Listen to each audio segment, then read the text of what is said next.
Bienvenue au pays de la Teranga. Pour beaucoup d'entre vous, quand on parle de Sénégal, vous pensez certainement au football avec des joueurs comme Sadio Mané, ou alors vous pensez peut-être à des illustres écrivains comme Léopold Sédar Senghor. Mais en réalité, ce pays-là a beaucoup de choses à nous apprendre sur le continent africain. Vous savez que dans une série de vidéos que j'ai commencé il y a peu de temps, j'ai décidé de mettre en avant les richesses que nous avons dans nos peuples. Et aujourd'hui, c'est au tour du Sénégal. Qu'est-ce qu'on peut apprendre du Sénégal et des Sénégalais? Et croyez-moi, vous allez être très certainement surpris de tout ce que ce peuple peut avoir comme richesse sur le continent et dont nous devons fortement nous inspirer.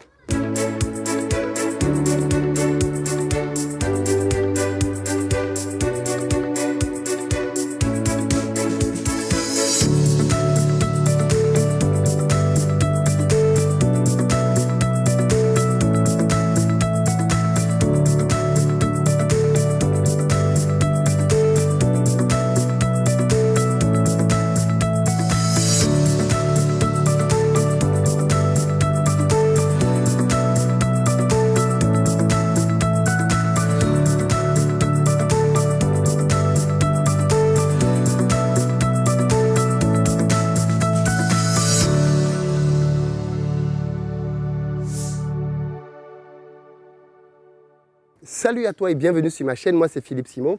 Ici je te parle d'entrepreneuriat et d'investissement parce que je suis convaincu que ce sont les deux piliers sur lesquels la communauté noire doit s'appuyer si elle veut émerger. Donc si toi aussi tu veux faire partie de cette belle aventure, je t'invite à faire deux choses. La première, abonne-toi à cette chaîne, active la cloche pour recevoir toutes nos nouvelles vidéos. Tu seras ainsi informé de tout le contenu business qui pourra paraître ici. Investir au pays est de loin le premier canal de formation et d'information de la communauté noire. Et puis deuxième chose, va dans la barre de description, clique sur le lien pour recevoir gratuitement le quiz que j'ai créé intitulé « Le Révélateur ». Il va te permettre de savoir où est-ce que tu en es dans tes finances, histoire de savoir si tu es ou pas une passoire. Et crois-moi, tu seras certainement surpris.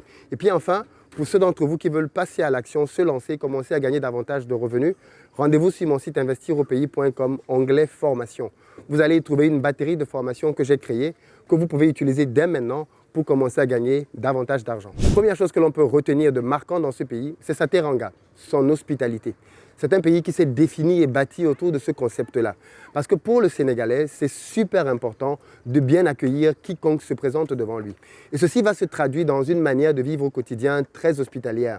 Vous pouvez arriver dans ce pays-là, aller cogner à une porte, chez quelqu'un qui ne vous connaît pas du tout, entrer, demander de l'eau et même à manger, et vous serez surpris de voir que l'on vous donnera ces éléments-là sans avoir à vous poser beaucoup de questions. C'est un peuple vraiment très hospitalier, mais on a besoin de sentir quand on va en Afrique, peu importe le pays, que l'on est chez soi. Et ça, c'est quelque chose de marquant au Sénégal.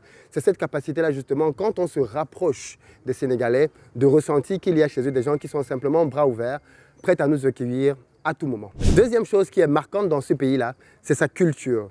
Le Sénégalais est quelqu'un qui est très attaché à sa culture et ça va se traduire dans plusieurs domaines. Par exemple, le vestimentaire. Quand vous arrivez au Sénégal, vous allez vous rendre compte que la plupart du temps, les gens s'habillent en boubou, dans la rue, pour aller au travail et même dans la diaspora. Vous allez remarquer que ce sont des gens qui assument leur couleur, qui assument leur tenue un peu partout, alors que dans beaucoup d'autres pays, on a le sentiment que ce n'est pas souvent le cas. On s'habille tous un peu à l'occidental, mais au Sénégal, vous allez voir que beaucoup de personnes s'habillent en tenue traditionnelle. Un autre volet de leur culture qui est important, c'est leur langue. Les Sénégalais parlent tous le Wolof, beaucoup plus que le français d'ailleurs. C'est une grande marque d'acceptation de leur culture. Ce qui fait que même quand les Sénégalais vont à l'étranger, ils continuent de parler le Wolof.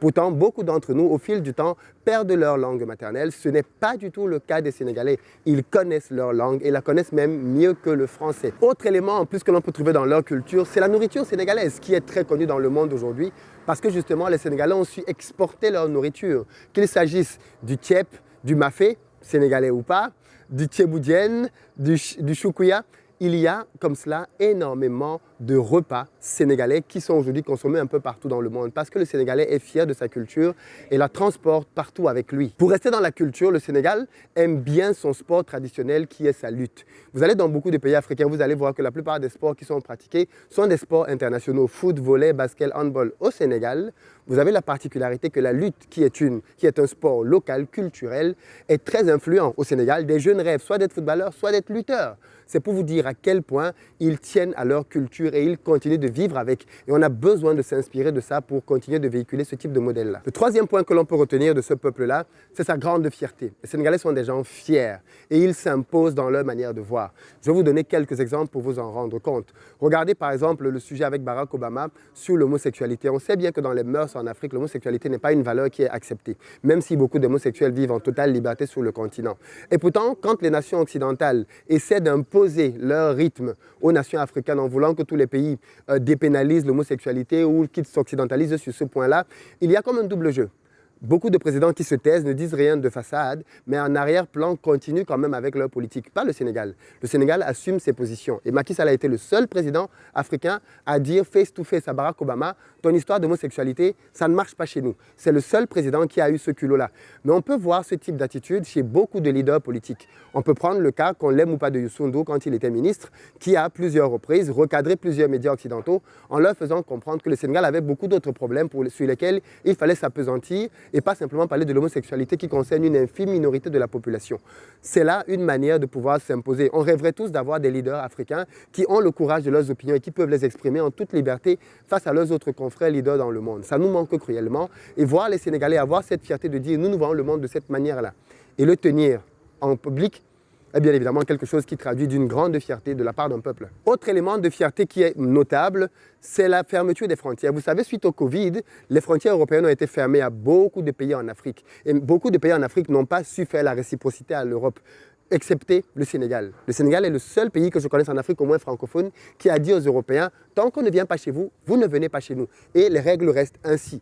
Et ça traduit une fois de plus une grande notion de fierté. Et en réalité, c'est ce qu'on attend de nos dirigeants, qu'ils aient la fierté de pouvoir se battre pour défendre nos valeurs, nos règles et ce qui, bien évidemment, met en avant nos propres peuples. Et ça, je pense que les Sénégalais nous montrent le chemin, la voie, et on devrait s'en inspirer. On peut être fier de qui nous sommes et l'imposer aussi au reste du monde. La quatrième chose qui peut nous inspirer du Sénégal, c'est sa capacité à mettre en avant la beauté de son pays.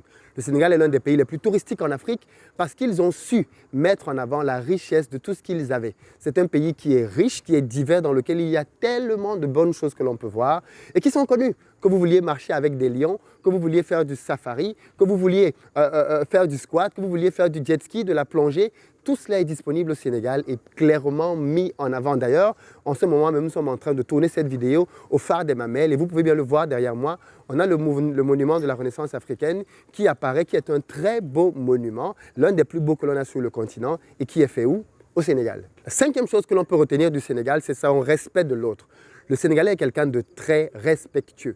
C'est quelqu'un qui accorde beaucoup d'importance à la salutation. C'est quelqu'un qui accorde beaucoup d'importance au fait de céder la place à un aîné. La notion d'aîné est très, très, très importante dans la culture sénégalaise et c'est quelque chose que l'on doit chérir quand on voit que le monde s'américanise de plus en plus avec des enfants de plus en plus insolents, ne connaissant aucune notion d'aînesse. Les Sénégalais nous rappellent qu'un aîné reste un aîné et il faut lui donner le respect qui lui est dû. Et ça, bien évidemment, c'est quelque chose que nous devons largement divulguer sur le continent. Voilà quelques points que je voulais partager avec vous sur le Sénégal et les Sénégalais. Dites-moi dans les commentaires ce que vous en pensez. Qu'est-ce qui vous plaît dans cette vidéo? Est-ce que ce concept continue de vous plaire? Quel pays vous voulez voir être mis en avant? Partagez-moi cela, partagez-le à tous les Sénégalais. Et puis, chers amis sénégalais, dites-moi dans les commentaires ce que j'ai oublié, ce que vous aurez peut-être aimé voir apparaître dans la vidéo. Et bien évidemment, on va s'en inspirer pour les prochaines. Je vous dis à très bientôt. Thank you.